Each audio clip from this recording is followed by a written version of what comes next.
আর এই মুহূর্তে যে গুরুত্বপূর্ণ খবরের দিকে নজর রাখবো, দেবরাজ চক্রবর্তী তৃণমূলের হেভি ওয়েট কাউন্সিলর গ্রেফতার। দেবরাজ চক্রবর্তী তৃণমূলের হেভি ওয়েট কাউন্সিলর গ্রেফতার। তার বিরুদ্ধে আয় বহির্ভূত সম্পত্তি, নির্বাচনী হলফনামায় তথ্য গোপনের মামলা এবং তাতে বড় মোড় আমরা দেখেছিলাম গত সপ্তাহে যখন 24শে জুন হাইকোর্ট, কলকাতা হাইকোর্ট তার আগাম জামিনের আবেদন খারিজ করে দেয় এবং তারপরই কিছুটা কনফার্ম হয়ে যাওয়া যায় যে তাকে গ্রেফতারের ক্ষেত্রে আর কোনো আইনি বাধা নেই, পুলিশের ক্ষেত্রে কোনো বাধা ছিল না। তবে হ্যাঁ, 4 মাসের শিশু সন্তানের কথা বিবেচনা করে দেবরাজের স্ত্রী তথা তৃণমূলের প্রাক্তন বিধায়ক অদিতি মুন্সিকেও আমরা দেখি যে আগাম জামিন তাদের মঞ্জুর করে দেয় আদালত। কিন্তু দেবরাজ চক্রবর্তীর আগাম জামিনের আবেদন, অর্থাৎ যে রক্ষা কবচ দেবরাজ চক্রবর্তী চাইতে গিয়েছিলেন আদালতের থেকে, তা খারিজ হয়ে যাওয়ার পর নিশ্চিত হওয়া গিয়েছিল যে দেবরাজ চক্রবর্তীর গ্রেফতারি হয়তো শুধুই সময়ের অপেক্ষা। এবার গ্রেফতার দেবরাজ চক্রবর্তী। তার বিরুদ্ধে আয় বহির্ভূত সম্পত্তি, নির্বাচনী হলফনামায় তথ্য গোপনে অভিযোগ রয়েছে। কথা বলবো, অনুপ রয়েছেন সঙ্গে। অনুপ, তো দেবরাজ চক্রবর্তী ইতিমধ্যেই তাকে গ্রেফতার করা হয়েছে এবং পুরুলিয়া থেকে তাকে গ্রেফতার করা হয়েছে। তার বিরুদ্ধে একাধিক অভিযোগ ছিল, আয় বহির্ভূত সম্পত্তি থেকে শুরু করে বিভিন্ন রকম তার বিরুদ্ধে অভিযোগ ছিল। এবং পরবর্তী ক্ষেত্রে ভোট যখন অদিতি মুন্সির হার হয়, তার পরবর্তী থেকে কিন্তু দেবরাজ চক্রবর্তী তিনি গাড়া কারিয়েছিলেন এবং তার টাওয়ার লোকেশন থেকে শুরু করে প্রত্যেকটি বিষয় পুলিশের পক্ষ থেকে খতিয়ে দেখা হচ্ছিল। এবং এই মুহূর্তে দেবরাজ চক্রবর্তী তাকে পুরুলিয়া থেকে গ্রেফতার করা হয়েছে এবং তার টাওয়ার লোকেশন একাধিক জায়গায় যখন খোঁজ পাওয়া যাচ্ছিল না, পরবর্তী ক্ষেত্রে পুরুলিয়া এলাকা, সেখান থেকে গ্রেফতার দেবরাজ চক্রবর্তী তৃণমূল নেতা। এবং তিনি ব্যারাকপুর সাংগঠনিক জেলার যেমন দায়িত্বে ছিলেন, বিধাননগর পৌর নিগমের তিনি এমআইসি পদে ছিলেন। এছাড়া তৃণমূল যে ক্যান্ডিডেট রাজারহাট গোপালপুর বিধানসভাকে অদিতি মুন্সি তিনি স্বামী। এবং পুলিশের পক্ষ থেকে একদিকে বাবুরাডি থানা, অন্যদিকে বিধাননগর গোয়েন্দা শাখার পুলিশ, তারাও কিন্তু খোঁজ করে চলতো। দেবরাজ চক্রবর্তী কোনো খোঁজ যখন পাওয়া না যায়, শেষমেশ পুরুলিয়া থেকে দেবরাজ চক্রবর্তী তৃণমূল নেতা তাকে গ্রেপ্তার করা হলো। অভিষেক বন্দ্যোপাধ্যায়ের অত্যন্ত ঘনিষ্ঠ দেবরাজ চক্রবর্তী ইতিমধ্যে তাকে গ্রেপ্তার করা হয়েছে পুরুলিয়া থেকে এবং তার পরবর্তী ক্ষেত্রে তাকে কিন্তু কলকাতায় আনা হবে। এবং সেখানে একাধিক যে টাওয়ার লোকেশন তার দেখা হচ্ছিল, ভোটের পরবর্তী ক্ষেত্র থেকে তিনি কিন্তু গা ঢাকা দিয়েছিলেন এবং তার আগাম জামিনের জন্য হাইকোর্টের দ্বারস্থ হয়েছিল। তার বিরুদ্ধে শুধুমাত্র এই ভোটের একাধিক গন্ডগোল শুধুমাত্র নয়, বিভিন্ন ভাবে তার বিরুদ্ধে অভিযোগ ছিল আয় বহির্ভূত সম্পত্তি থেকে শুরু করে কখনো নিয়োগ সংক্রান্ত দুর্নীতি মামলা তার নাম জড়িয়েছিল, অন্যদিকে ভোট পরবর্তী যে অশান্তি 2021 সেখানেও কিন্তু নাম জড়িয়েছিল। এবং সেই মামলা ইতিমধ্যেই তাকে গ্রেপ্তার করা হয়েছে। দেবরাজ চক্রবর্তী তাকে পুরুলিয়া থেকে ইতিমধ্যেই গ্রেপ্তার করা হয়েছে এবং তাকে কলকাতায় নিয়ে আসা হবে বলে এমনটাই খবর। বেশ, আরো একবার আমাদের দর্শকদের জানিয়ে রাখি, দেবরাজ চক্রবর্তী তৃণমূলের হেভি ওয়েট কাউন্সিলর গ্রেফতার। 100 কোটির বেনামি সম্পত্তি হস্তান্তরের অভিযোগ তার বিরুদ্ধে। এবং আমরা দেখেছিলাম যে আয় বহির্ভূত সম্পত্তি, নির্বাচনী হলফনামায় তথ্য গোপনের মামলা তার বিরুদ্ধে। এবং তিনি তড়িঘড়ি ছুটে গিয়েছিলেন হাইকোর্টে রক্ষা কবচের জন্য, আগাম জামিনের জন্য। আগাম জামিন খারিজ হতেই গ্রেফতার heavyweight Trinamool councillor Debraj Chakraborty. আমরা দেখেছিলাম গত বুধবারই বিচারপতি জয় সেনগুপ্তর সিঙ্গল বেঞ্চ তাৎপর্যপূর্ণ রায় দিয়েছিল। জামিন পেয়েছিলেন অদিতি মুন্সি, সম্পূর্ণ সহযোগিতা করার নির্দেশ দিয়েছিলেন তাকে বিচারপতি, কিন্তু আগাম জামিন খারিজ হয়ে গিয়েছিল দেবরাজের। আর এবার গ্রেফতার, পুরুলিয়া থেকে গ্রেফতার। সরাসরি কথা বলবো, প্রতিনিধি আবির ঘোষাল রয়েছেন নিউজরুম থেকে। আবির, দেবরাজের বিরুদ্ধে ঠিক কি কি অভিযোগ রয়েছে? দেখো, প্রথমত তো জানাই হচ্ছে দেবরাজ চক্রবর্তী তৃণমূল কংগ্রেসের যে সেকেন্ড ইন কমান্ড যাকে বলা হতো, অর্থাৎ অভিষেক বন্দ্যোপাধ্যায় তার ঘনিষ্ঠ নেতা হিসাবে তিনি পরিচিত ছিলেন। এবং এই দেবরাজ চক্রবর্তীর স্ত্রী অদিতি, তিনি যখন 2021 বিধানসভা নির্বাচনে তিনি যখন লড়াই করলেন, তিনি যখন জয়লাভ করলেন এবং তারপর থেকে তাদের যে তৃণমূল কংগ্রেসের মধ্যে তাদের যে বহর যাকে বলতে পারা যায় বা তাদের যে পরিধি, সেটা অনেকটা বিস্তৃত হয়। যদিও যে রাজনৈতিক বিভিন্ন কাজ এবং সেটা শুধুমাত্র রাজারহাট, নিউ টাউন বা বিধাননগর অংশের মধ্যে দেবরাজ চক্রবর্তীর তা সীমাবদ্ধ ছিল না। বিভিন্ন সময় দেখতে পাওয়া যায় তাকে অভিষেক বন্দ্যোপাধ্যায়ের তরফ থেকে তাকে সাংগঠনিক বিভিন্ন কাজে লাগানো হয়। ব্যারাকপুর শিল্পাঞ্চল হোক, বসিরহাট হোক, এই সমস্ত সাংগঠনিক জেলার ক্ষেত্রে ছাত্র এবং যুবর বিভিন্ন কাজের ক্ষেত্রে তিনি গুরুত্বপূর্ণ দায়িত্ব বা ভূমিকা পালন করতে থাকেন। একই সঙ্গে গত 5 বছর ধরে তার বিরুদ্ধে বিভিন্ন ধরনের অভিযোগ জমা পড়তে থাকে এবং সেই অভিযোগ যেগুলো জমা পড়ে তার মধ্যে হচ্ছে যে আয় বহির্ভূত যে সম্পত্তি, সেই আয় বহির্ভূত সম্পত্তির কথা নিয়েই বারবার অভিযোগ হয়। এবং গত বিধানসভা নির্বাচনে যে বা সদ্য শেষ হওয়া যা বিধানসভা নির্বাচনে তার স্ত্রী অদিতি মুন্সির তরফ থেকে যে নির্বাচনী হলফনামা দেওয়া হয়েছিল, সেখানেও যে সম্পত্তির যে তালিকা দেওয়া হয় সেখানের প্রেক্ষিতে প্রথম নজরে পড়ে এবং বলা হয় যে সম্পত্তি সেখানের ক্ষেত্রে দেওয়া হয়েছে তাদপেও না, তার থেকে আরো অনেক বেশি পরিমাণ সম্পত্তি তাদের কাছে রয়েছে, কিন্তু তারা সেটাকে তথ্য গোপন করে রেখেছেন এবং এই নিয়ে আদালতে মামলা পর্যন্ত গড়ায়। এবং তুমি কিছুক্ষণ আগেই বলছিলে যে তার স্ত্রীর তরফ থেকে ছাড় পাওয়া গেলেও দেবরাজ চক্রবর্তী তাকে ছাড় দেওয়ার কোনো ইঙ্গিত বা আদালতের তরফ থেকে পরিষ্কার করে জানিয়ে দেওয়া হয় যে কোনোভাবেই ছাড় সে অর্থে তিনি পাচ্ছেন না। এবং আজকে কিছুক্ষণ আগেই তাকে পুরুলিয়া থেকে গ্রেপ্তার করা হয়েছে। দেবরাজ চক্রবর্তীর উত্থান রাজনৈতিকভাবে ভীষণ চমকপ্রদ। তুমি জানো যে 2011-তে যখন তৃণমূল কংগ্রেস রাজ্যে ক্ষমতায় আসেন, সেই সময় রাজ্যের এক মন্ত্রীর তিনি এক্সিকিউটিভ অ্যাসিস্ট্যান্ট হিসাবে তিনি কাজ করতেন এবং পরবর্তী সময় সেই মন্ত্রী এবং তার সঙ্গে থাকা এক অপর নেত্রী, তার সঙ্গে দেবরাজ চক্রবর্তীর যে দূরত্ব ক্রমশ বৃদ্ধি পেতে থাকে এবং পরবর্তী সময় দেবরাজকে দেখতে পাওয়া যায় যে তিনি সেই কাজ ছেড়ে দেন, তিনি সেখানে কংগ্রেসে যোগ দেন, তিনি নির্বাচনে লড়াই করেন এবং সেই সময় একটি মামলাতে তিনি গ্রেপ্তার হয়ে তিনি জেলবন্দি ছিলেন, সেখান থেকে তিনি নির্বাচনে লড়াই করেন এবং পরবর্তী সময় তাকে দেখতে পাওয়া যায় যে ফের তিনি তৃণমূল কংগ্রেসে যোগ দেন এবং তৃণমূল কংগ্রেসে যোগ দেওয়ার পর থেকেই তার সঙ্গে অভিষেক বন্দ্যোপাধ্যায়ের যে ঘনিষ্ঠতা তা ক্রমশ বৃদ্ধি পেতে থাকে।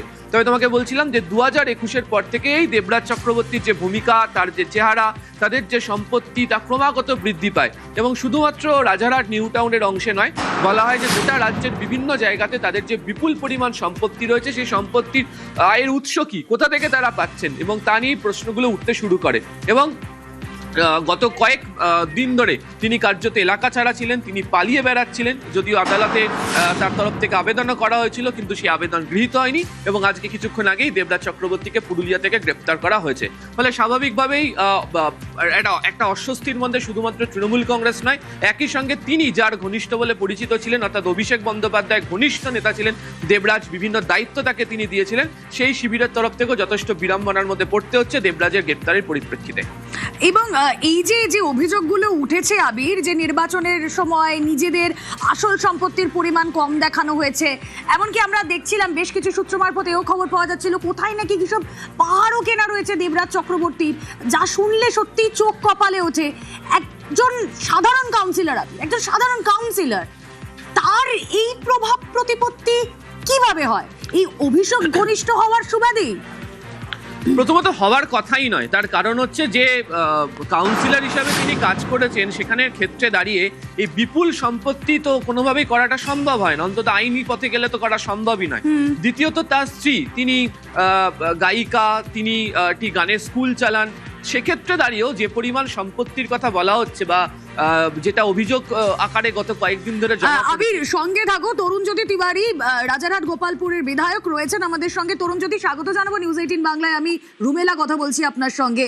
পুলিশের জালে দেবরাজ, এবং আমি দেখেছিলাম, আমরা প্রত্যেকেই জানি আপনি একের পর এক অভিযোগ ডে 1 থেকে করেছেন দেবরাজের বিরুদ্ধে।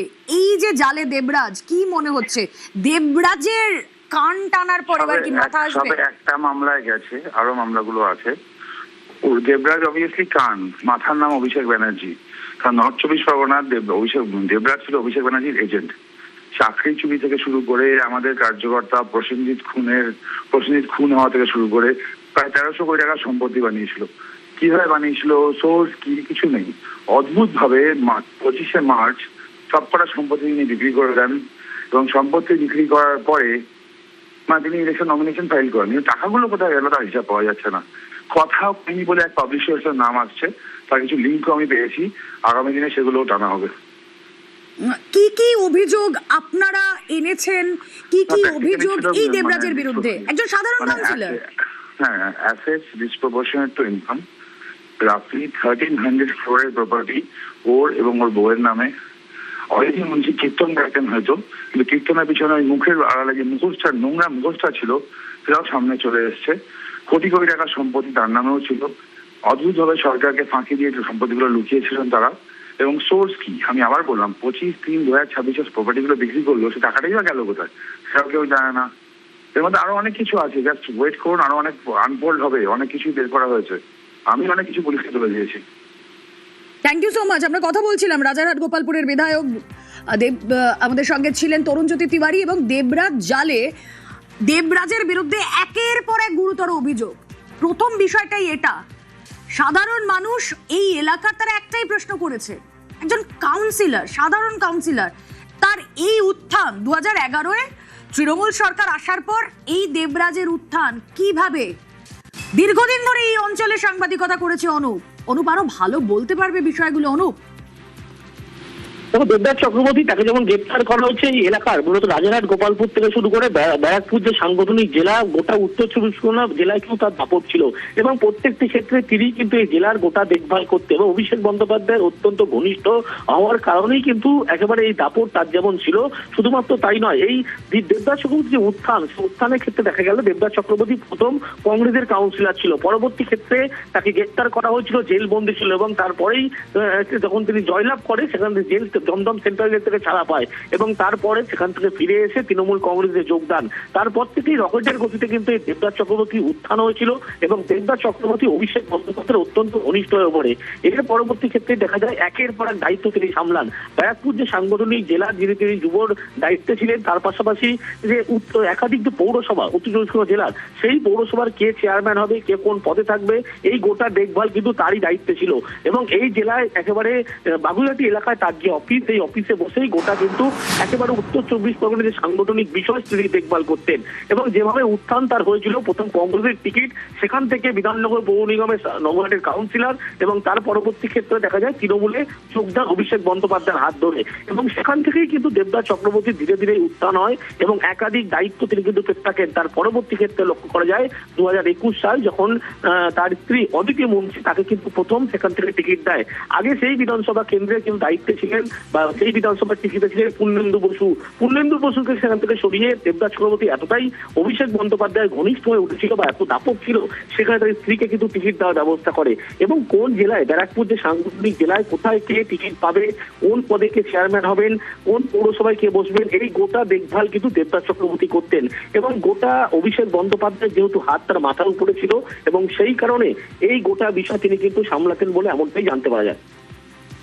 বেশ, এবং আমরা দেখেছিলাম গত সপ্তাহে 24শে জুন আমরা দেখেছিলাম বারবার দেবরাজ চক্রবর্তী যখন তার রক্ষা কবচের জন্য প্লি করেছেন আদালতে, আমরা দেখেছিলাম সেই আবেদন খারিজ হয়ে যায়, রক্ষা কবচ মেলেনি দেবরাজের। এবং আপনাদের যে কথা কিছুক্ষণ আগেই বলছিলাম, বিচারপতি জয় সেনগুপ্তর সিঙ্গল বেঞ্চ তাৎপর্যপূর্ণ রায় দিয়েছিল যে না, দেবরাজ চক্রবর্তীর কোনো রকম কোনো রক্ষা কবচ দেওয়া হয়নি। হ্যাঁ, তার স্ত্রী অদিতি মুন্সি, প্রাক্তন বিধায়ক, তার জামিন মঞ্জুর করেছিল উচ্চ আদালত এবং দেবরাজের বিরুদ্ধে যে যে অভিযোগগুলো ছিল, আয় বহির্ভূত সম্পত্তি, নির্বাচনী হলফনামায় তথ্য গোপন, সেই জায়গা থেকে বারবার রক্ষা কবচের আবেদন করেছিলেন কিন্তু তাকে ফিরে আসতে হয়। কি হয়েছিল আদালতে জানবো।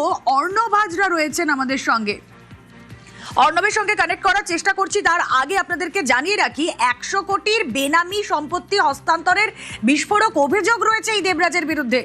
এর আগেই আমরা দেখেছিলাম মে মাসে এক মৌখিক নির্দেশে 19শে জুন পর্যন্ত এই রাজনীতিক দম্পতিকে, দেবরাজ অদিতিকে গ্রেফতারের উপর অন্তর্বর্তী নিষেধাজ্ঞা দিয়েছিল হাইকোর্ট এবং তারপর রাজ্যের পক্ষে অতিরিক্ত অ্যাডভোকেট জেনারেল রাজদীপ মজুমদার আদালতে বিস্ফোরক দাবিও তোলেন। রাজ্যের তরফে অভিযোগ করা হয় নির্বাচনের সময় নিজেদের আসল সম্পত্তির পরিমাণ কম দেখানোর উদ্দেশ্যে অন্তত 100 কোটি টাকার বিপুল সম্পত্তি বেনামে এবং আত্মীয়দের নামে তড়িঘড়ি হস্তান্তর করেছেন এই রাজনৈতিক দম্পতি। তোলাবাজি, জোর করে জমি দখলের মাধ্যমে বিপুল প্রতিপত্তি বানানো হয়েছে বলে রাজ্যের তরফে আইনজীবী অভিযোগ করেন। কি কি অভিযোগ, কি চলেছিল আদালতে জানবো। প্রতিনিধি অর্ণব হাজরা রয়েছেন সঙ্গে। অর্ণব,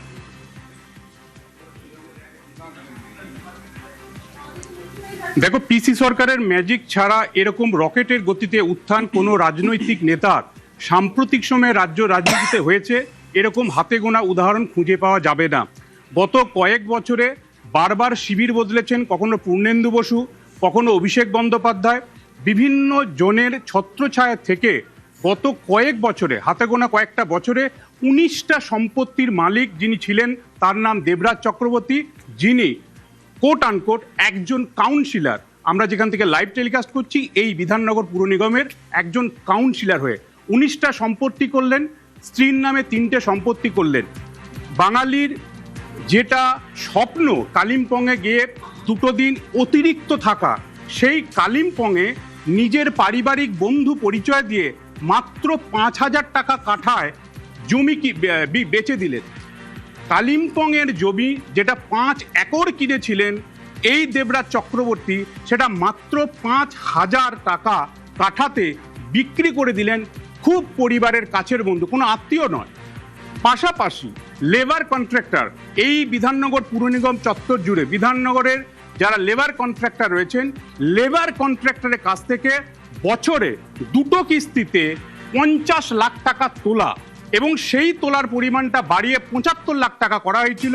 75 লাখ টাকা না দেওয়ার কারণে এতটাই প্রভাবশালী এই দেবরাজ চক্রবর্তী ওই লেবার কন্ট্রাক্টরের কাজটাই বন্ধ করে দেন। আমরা প্রত্যেকেই 2 কাঠার একটা ছোট ফ্ল্যাটের স্বপ্ন দেখি।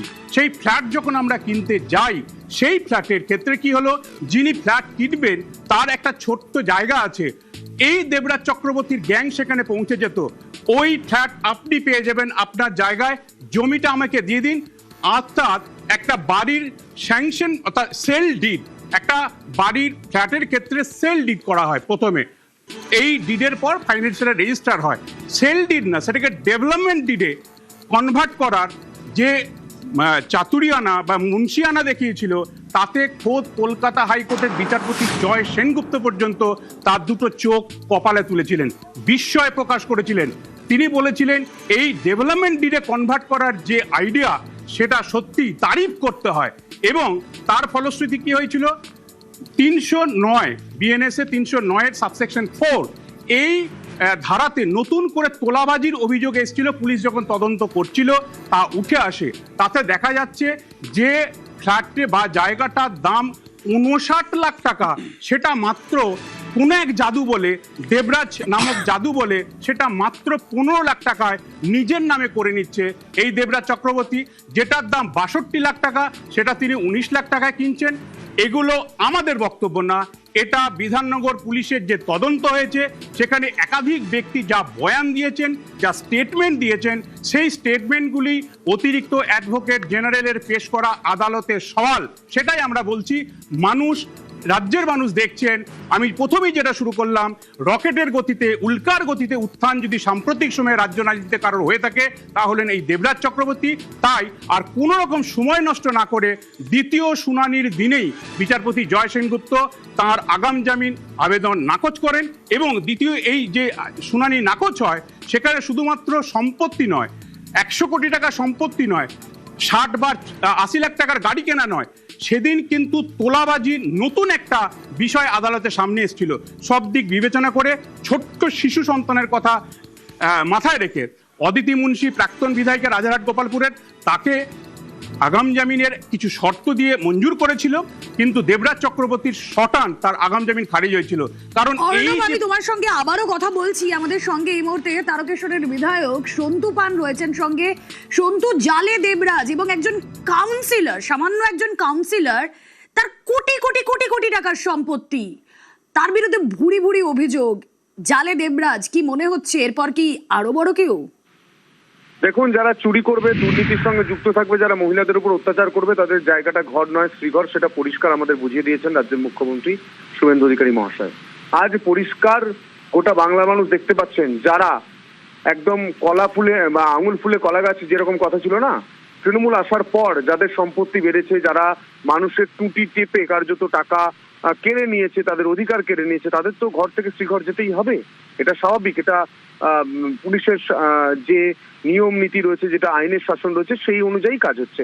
দেখুন, অনেকেই আশ্চর্য হচ্ছেন যে এত গ্রেপ্তার হচ্ছে কেন, কি বিষয়, কিন্তু বাংলার মানুষ আশ্চর্য হচ্ছেন না। বাংলার মানুষ জানতো, বাংলা মানুষ এই জন্যই রাম রাজত্ব প্রতিষ্ঠা করার জন্যই তৃণমূলকে হারিয়ে বিজেপিকে ক্ষমতায় নিয়ে এসেছে, যাতে ছেলে মেয়েদের চাকরি, মেয়েদের সুরক্ষা, এগুলো সুরক্ষিত হয় এবং যারা চুরি দুর্নীতির সঙ্গে যুক্ত ছিল তাদের ঘর নয় শ্রীঘরের স্থান হয়। ধন্যবাদ।